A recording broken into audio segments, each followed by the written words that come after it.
करवल गवनवा पिया उमरिया नदनी में लइका बानी ना करवल गवनवा पिया उमरिया नदनी में लइका बानी ना जाके सुती न दलानी में लइका बानी ना जानी डाली परेशानी में लइका बानी ना।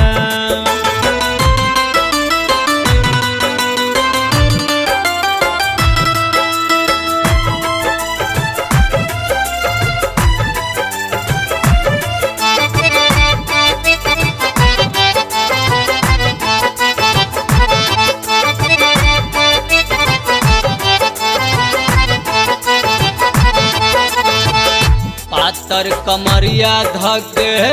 देवा मुचुकाई मर्द के जात बड़ी हो खेले कसाई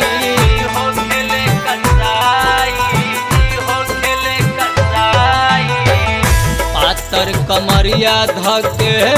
देवा मुचुकाई मर्द के जात बड़ी हो खेले कसाई होई ना सकान अभी पहिला उठानी में लइका बानी ना होई ना सकान अभी पहिला उठानी में लइका बानी ना जाके सुती न दलानी में लइका बानी ना जानी डाली परेशानी में लइका बानी ना।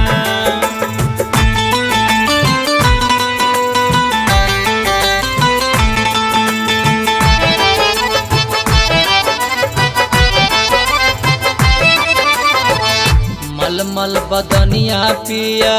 रगरी न सगरी सिहर जाला मन गुद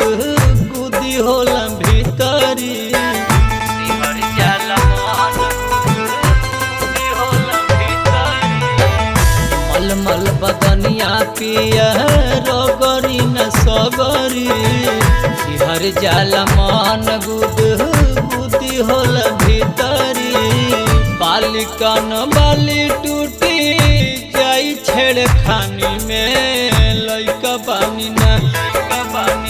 बालिका न बाली टूटी जाई छेड़खानी में लइका बानी ना जाके सुती न दलानी में लइका बानी ना जानी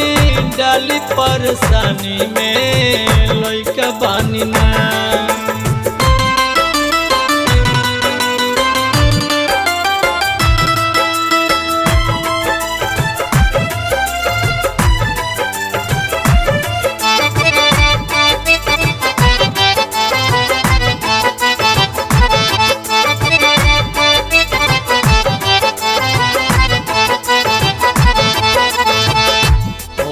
नेवान कुछ दिन